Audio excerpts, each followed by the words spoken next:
Man dar reikia išmokti su aparatu veikti. Kągi, pirmiausia, tikrai norėčiau iš visos širdies visus jūs pasveikinti, pasidžiaugti draugę su jumis, matydamas tiek daug gražių, pažįstamų veidų. Jeigu turime vieną kitą veidą, kuris yra naujas, tai su visais džiaugiuosi, visus sveikinu su Sabatos diena ir linkiu ypatingos palaimos. Grįžti iš Vilniaus į Kauną, grįžti į Kauną pamokslauti, man lik panašiai kaip grįžti namo. Tai yra vieta, kur aš praleidau ne vieną dieną, netgi ne vieną naktį šitame pastate, ir maldoje, ir pasiruošime, ir tarnystė. Todėl tikrai bus labai džiugu su jumis praleisti šią valandėlę. O pradėti aš norėčiau, aš karts nuo karto atsisuksiu, kad būčiau tikras, kad tą skaidrę, kurią aš noriu, nes aparatas šiuo atveju ir aš turėsim susidraugauti.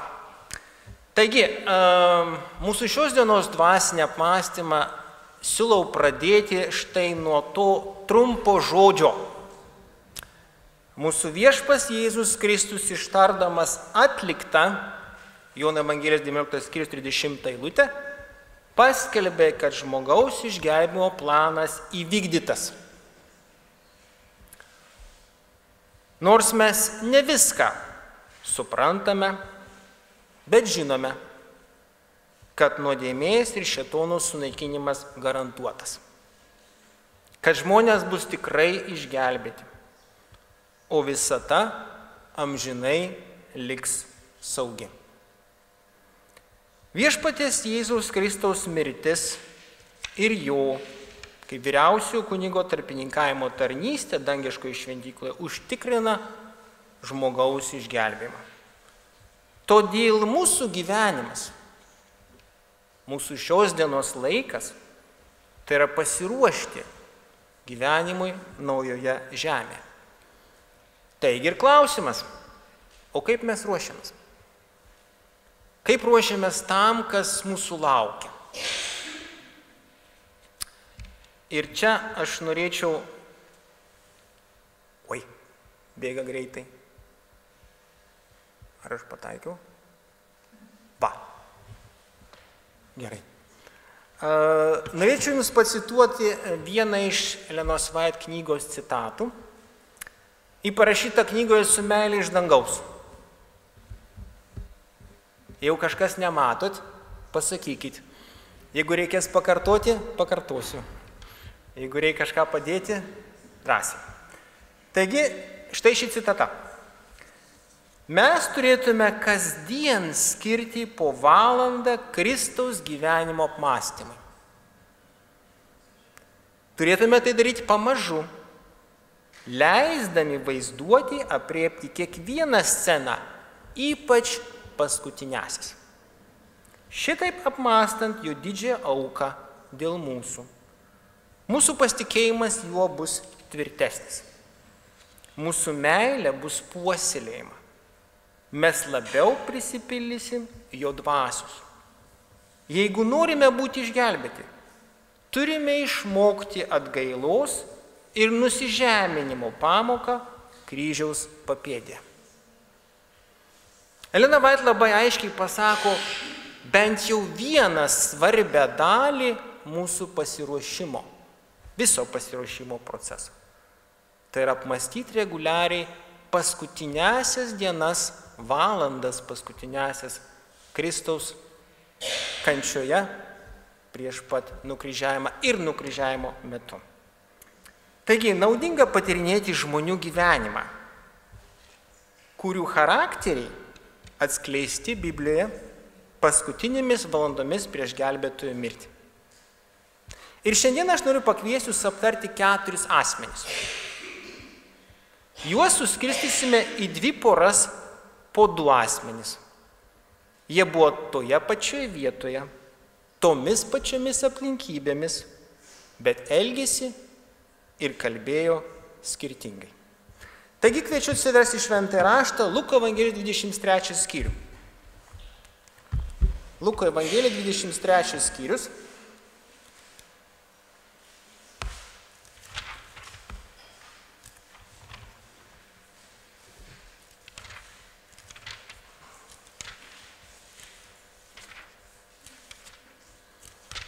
Luko Evangelijos 23 skyrius, 32 eilutė ir skaitysime iki 37. Luko Evangelijos 23 skyrius, nuo 32 eilutės. Kartu su juo buvo vedami žudyti 2 piktadariai. Štai šie 2 žmonės bus viena pora, kurią mes pasižiūrėsime. Atėjo į vietą, kuri vadinasi Kaukolė, jie prikalė ant kryžiaus Jėzų. Ir 2 piktadarius, vienam iš dešinės, antrą iš kairės. Jėzus meldėsi: Tėve, atleisk jiems, nes jie nežino, ką daro. Kareiviai pasidalijo drabužius, mesdami burtą. Ir kas vyko toliau? Žmonės stovėjo ir žiūrėjo. 35 eilutė. Seniūnai tyčiodamiesi kalbėjo: kitus išgelbėdavo, tegu pats išsigelbė, jei jis Dievo išrinktasis. Visos 4 Evangelijos kalba apie patyčias. Bet kaip jums atrodo šitoje situacijoje? Ar netrodo kažkas keisto, neįprasto?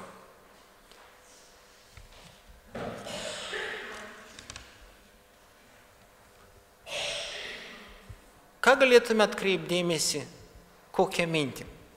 Prašau, kitą.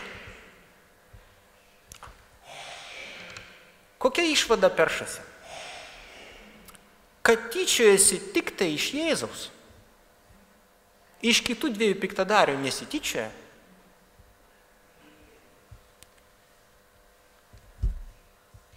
Mūsų priešininkas tyčiojasi iš tų, kurių santykiai su dangiškoju tėvu yra teisingi. Labai retai, kada mes pamatysime, kad šėtonas tyčiojasi iš tų, kurio neteisingi santykiai su Dievu.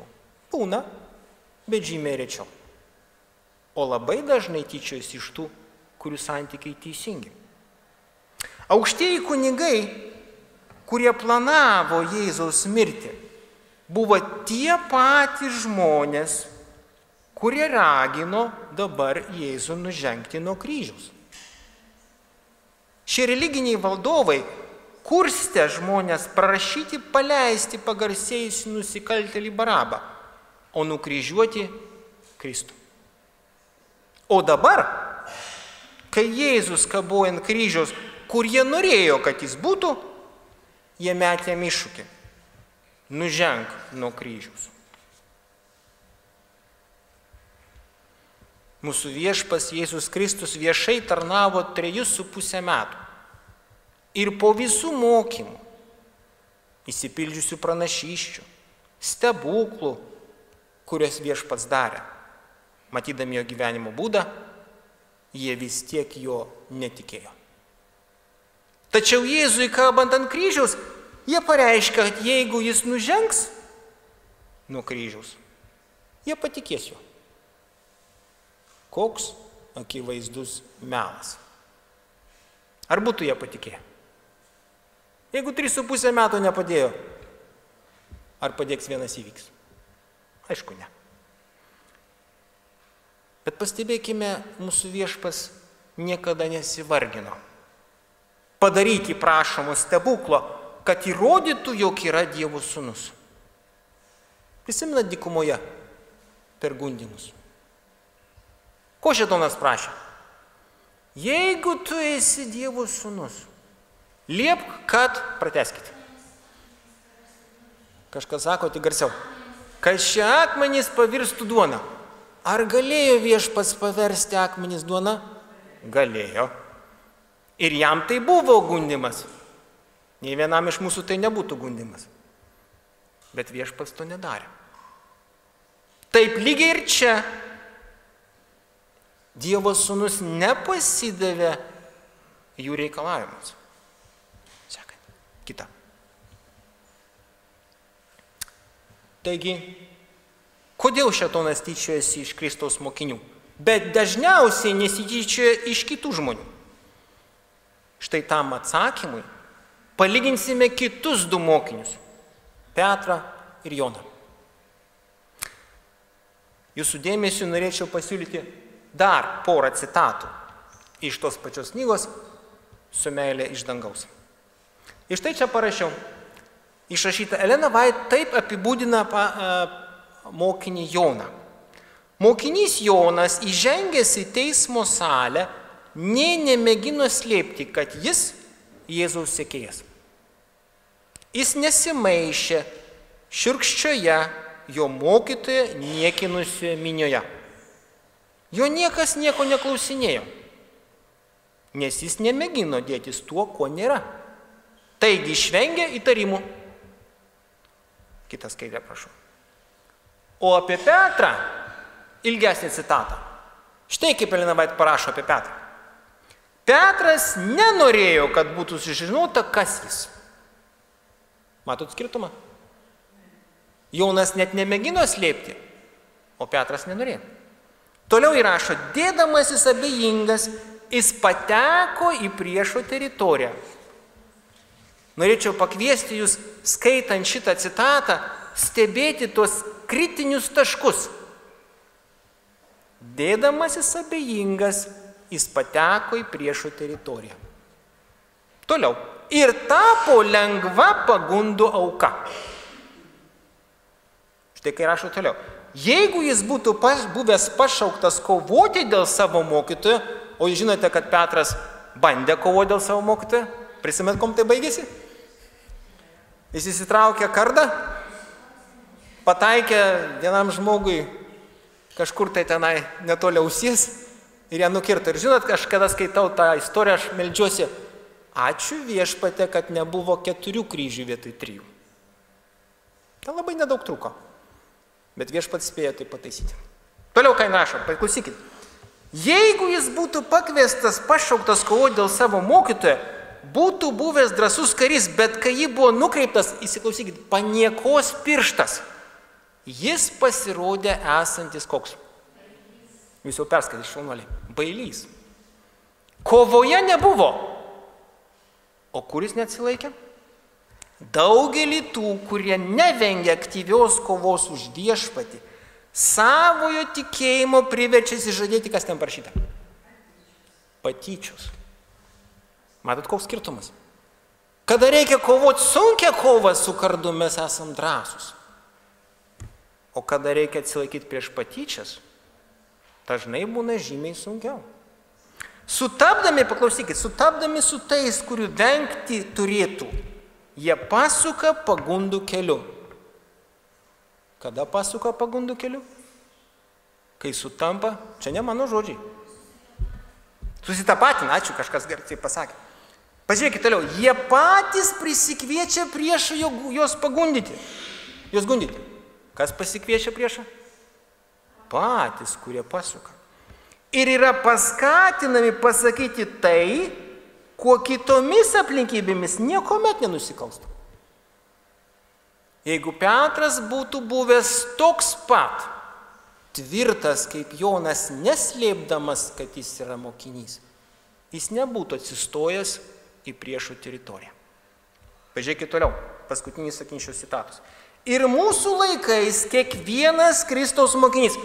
Mes esam Kristaus mokiniai. Kas yra Kristaus mokinys? Pakelkit, prašom, ranką. O, šaunuoliai. Aš jūs visų labai gerbiu, ten tik kažko ranką, bet tai nieko. Jie negirdėjo. Tai ir mūsų laikais kiekvienas Kristaus mokinys, kuris slepia savo tikėjimą, nes bijo kančių ir patyčių, kas su juo pasitinka? Kaip ten skaitot? Taip pat išsižada Viešpaties, kaip ir Petras teismo salėje. Su meilė iš dangaus, puslapis 658. Kitas skaitė, prašau. Taigi, kokią išvadą galim padaryti? Iš šių 2 apibūdinimų, Jono ir Petro. Patyčios dėl tikėjimo Kristumi atskleidžia, kas yra mano širdyje. Brangieji, dažnai mus išiškina nesunki kova, bet nedidelis, galbūt smulkus, bet labai skausmingas pirštas į mus. Bet tai išiškina mus, kas mes esame. Viešpas Jėzus Kristus pažįsta mus geriau nei mes patys save ir leidžia patyčių dygliams durti mums, kad mes pamatytume, kokie esame iš tikrųjų. Šiandieną, kai mes galvojame apie susitikimą su Viešpačiu, galvokime ne tik tai apie didelius dalykus, bet nepamirškime mažų, labai skausmingų, nedidelių, bet labai rimtų susitikimų su realybė. Niekas neišmėgina mūsų tikėjimo taip skaudžiai, kaip patyčios dėl Viešpaties Jėzaus Kristus. Dar vieną klausimą leiskit man užduoti. Kas iš čia sėdinčių patyrė patyčias dėl Kristaus?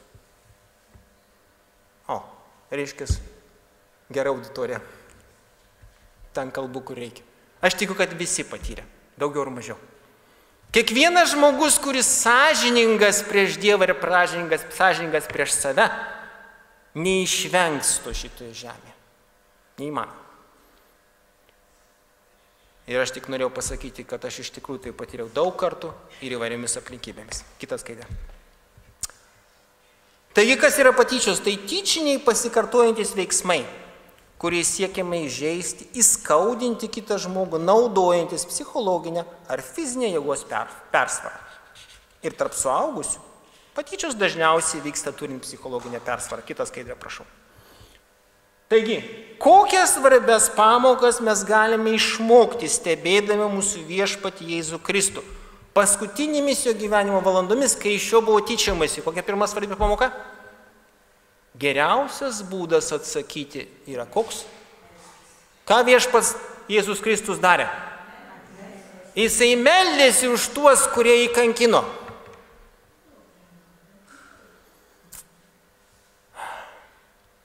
Aš visada mėgstu užduoti savo klausimą. Pirmiausia, kaip aš dažnai meldžiuosi už tuos, kurie...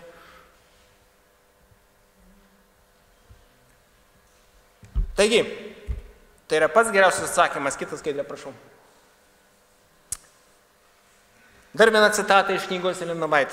Tos pačios knygos Su meile iš dangaus. Skaitykime. Kristus kantriai ištvėrė smurtą ir įžeidinėjimus, patekęs į rankas savo sukurtoms būtybėms,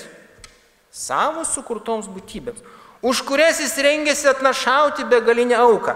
Jis sulaukė didžiausio pasipiktinimo. Ir jo kančia atitiko jo šventumą bei neapykantą nuodėmei. Tai, kad jį tardė piktųjų dvasių įkvėpti žmonės, jam buvo nuolatinė auka. Jam buvo pasibjaurėtina būti apsuptam velnio valdomų žmonių. Jis žinojo, kad savo dievišką jėgą jis galėtų akimirksniu sutrinti savo žiaurius kankintojus į dulkes. Dėl to šį tardymą iškęsti buvo dar sunkiau. Citatos pabaiga. 648 puslapis. Kitas skaidrė, prašau. Taigi antroji išvada. Niekada nesityčiokime, nežeminkime žmogaus. Nevartokime skaudžių žodžių. Neskaudinkime žmogaus netinkamai paliesdami skaudžias jo arba jos sielos vietas. Bet vykdykime, kas parašyta. Jūsų kalba visuomet būna maloni ir druska pasūdyta, kad žinotumėte, kaip kiekvienam atsakyti. Laiškas Kolosiečiam, 4 skyrius, 6 eilutė. Žinoma, Viešpas Jėzus Kristus galėjo nužengti nuo kryžiaus, todėl jam tai buvo didžiulis išmėginimas. Bet mūsų Viešpats liko ir mirė už žmogų ant kryžiaus. Taip įvykdydamas žmonijos išgelbėjimo planą iki galo. Kitas skaidrė, prašau. Taigi trečioji išvada. Pažiūrėkime į tekstą.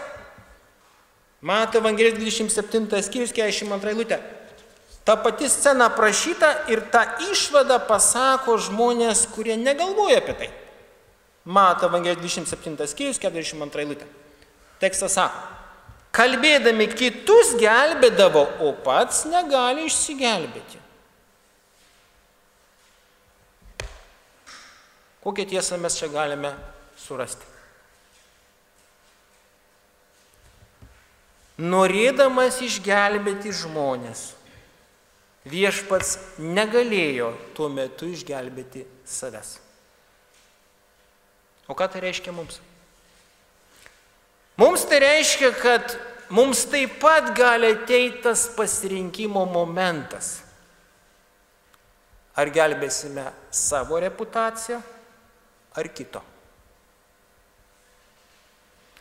Ir šiuo atveju šis pavyzdys rodo, kad labai dažnai,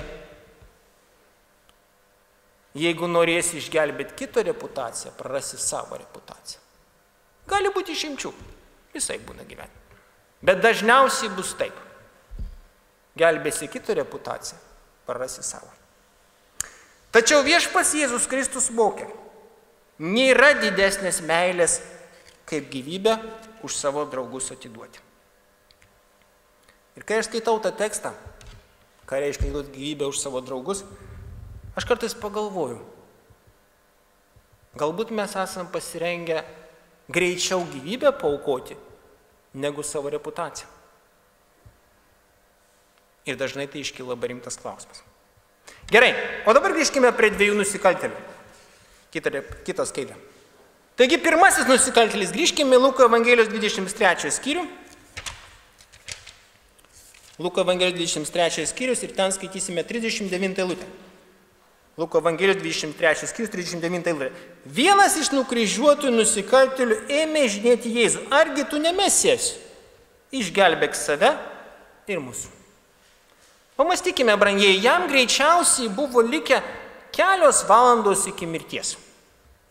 Nežinom, kiek tiksliai, bet nedaug.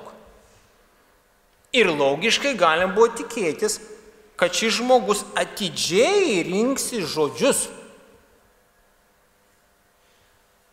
Jis buvo šalia Kristaus, Dievo sūnaus, kuris turėjo galią atleisti nuodėmes. Tai buvo paskutinė proga jam išpažinti savo nuodėmes, kad paskutinėje Dievo teismo dieną turėtų švarų įrašą dangaus knygose. O ką jisai daro? Ką jis daro? Jis kopijuoja Kristaus priešų žodžius. Bet pagalvokim, brangiai, tie žmonės, kurie garsiai įžeidinėjo, dar turėjo rytojų atgailauti. O tas žmogus nebeturėjo. Ir tai kelia klausimą mums, ar mes turime rytojų, kad susitaikytume su Dievu. Nes Biblija perspėja, jei šiandien išgirsite jo balsą, neužkietinkite savo širdžių. Laiškas Hebrajams 4 skyrius 7 eilutė. Kitą skaitę, prašau. 4 išvada. Gyvenkime kiekvieną dieną taip, tarsi būtų paskutinė mūsų diena žemė, nes rytojus niekam negarantuotas.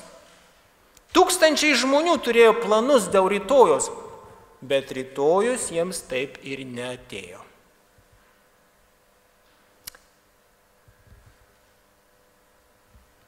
Ko prašė pirmasis plėšikas?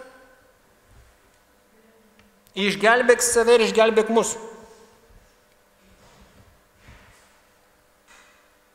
Kaip jūs galvojat, ko jis prašė? Kitas skaitė, prašau. Ko prašė pirmasis nusikaltėlis?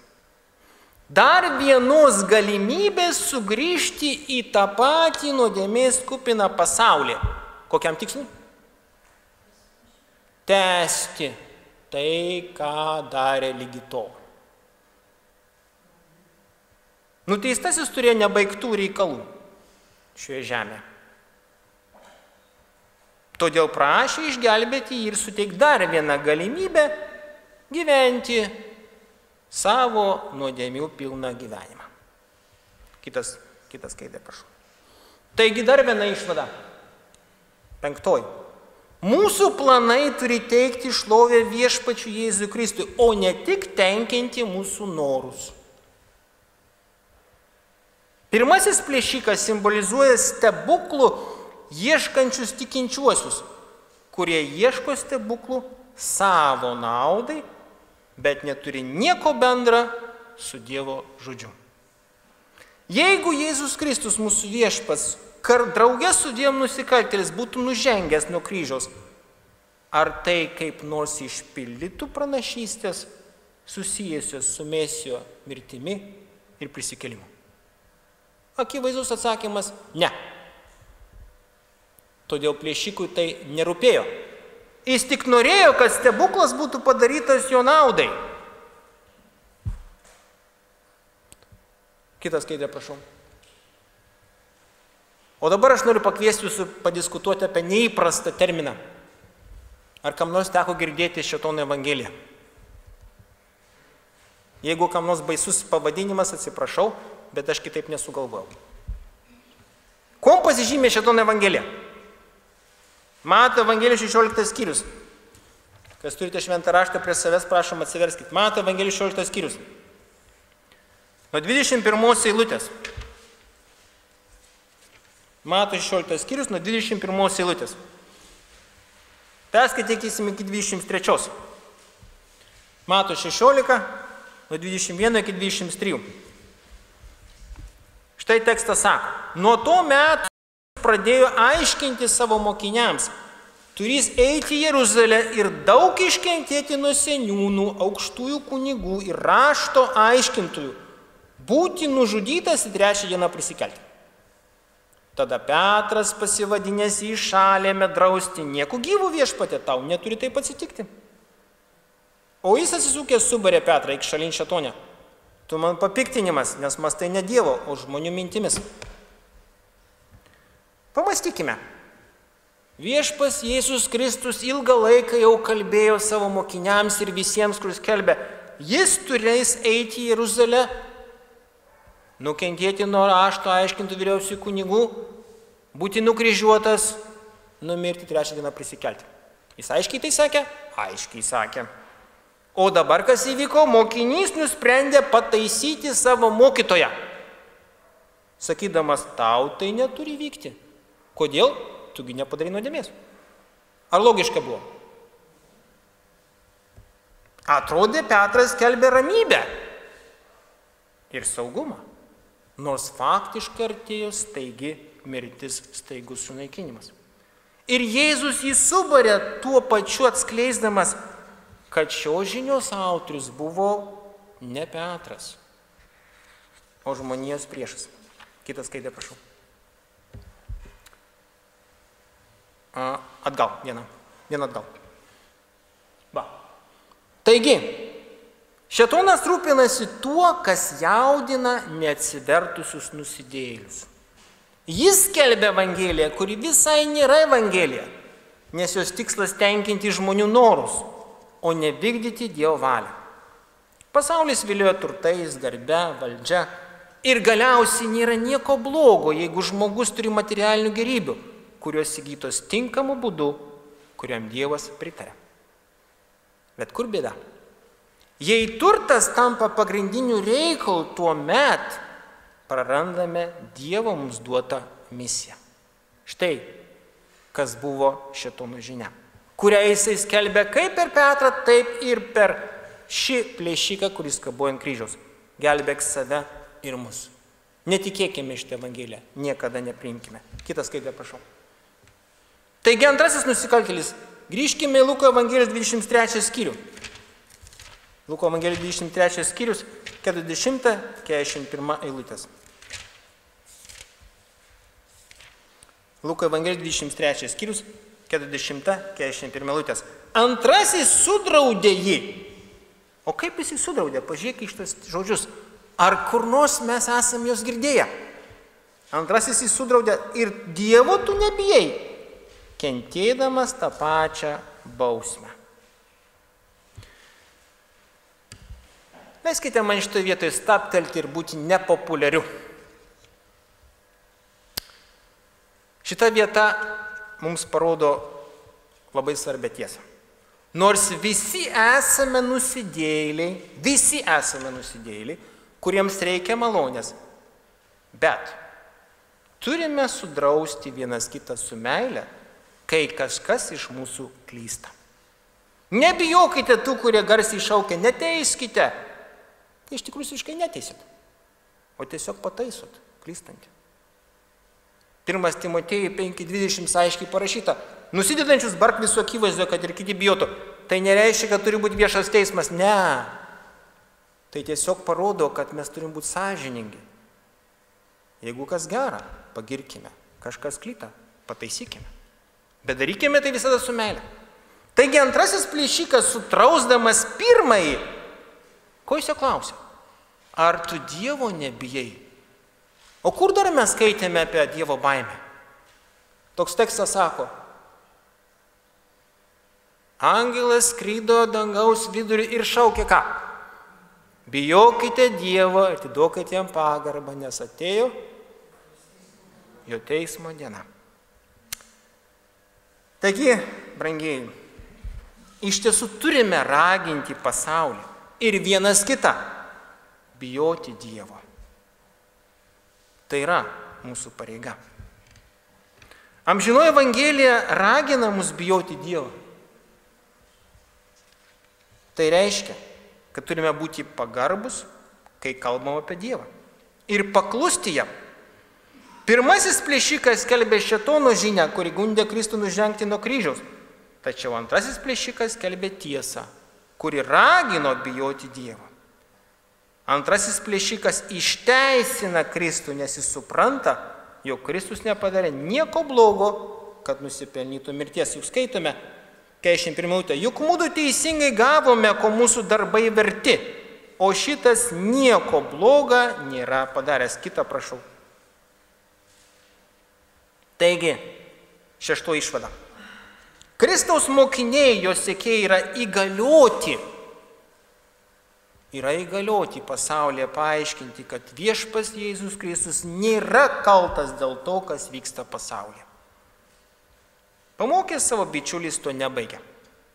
Tad neapsiribokime vien pamokslavimu, bet pasirūpinkime ir siekime savo išgelbėjimą. Ir ką toliau jis įrašo? Ką jis sako? Luko Evangelijos 23 skyrius, 42 eilutė. Jėzau, prisimink mane, kai ateisi į savo karalystę. Įdomu. Antrasis plėšikas prašo, kad viešpats Jėzus Kristus prisimintų jį, kai ateis į savo karalystę. Kažkokiu tai būdu šis plėšikas žino, kad viešpats Jėzus Kristus turi karalystę ne iš šio pasaulio ir prašo prisiminti toje karalystėje, nors jis tebėra žemė, bet trokšta būti Kristaus karalystė. Prisiminkime laiškas Kolosiečiams 3 skyrius, nuo 1 iki 2 eilutės tekstas sako, jeigu esate su Kristumi prikelti, siekite to, kas aukštybėse, kur Kristus sėdi Dievo dešinėje. Rūpinkitės to, kas aukštybėse, o ne tuo, kas žemė. Ir nors šis plėšikas buvo drauge nukryžiuotas, jis ieškojo to, kas aukštybėse, jis nesiorientavo į žemiškus dalykus, nežinojo, kad šis pasaulis praeis. Jėzus nesivargino atsakyti pirmojo plėšiko prašymą, bet antrajam pasakė, iš tiesų sakau tau šiandien, su manimi būsi rojuje. Kitas skaidrė. Taigi, pabaigai. Apaštalas Jokūbas mums aiškiai pasako, mes nežinome, kas bus rytoj. Todėl kalbėkime ir gyvenkime taip, kad parodytume, jog esame adventistai. Tai yra laukiantis mūsų viešpaties Jėzaus Kristaus sugrįžimo. Kitas skaidrė. Liudykime, kad mūsų laukia Dievo teismas. Susitvarkykime savo santykius su Jėzumi ir teikime pirmenybę savo išgelbėjimui. Tegul paskutiniai mūsų gyvenimo metai, dienos, valandos, minutės ir sekundės liudija apie Jėzų Kristų ir jo greitą sugrįžimą. Taip, dar viena. Taigi, 1 Petro laiškas, 4 skyrius, 7 eilutė. Visų dalykų galas arti. Todėl būkite santūrūs ir blaivūs, kad galėtumėte melstis. Amen.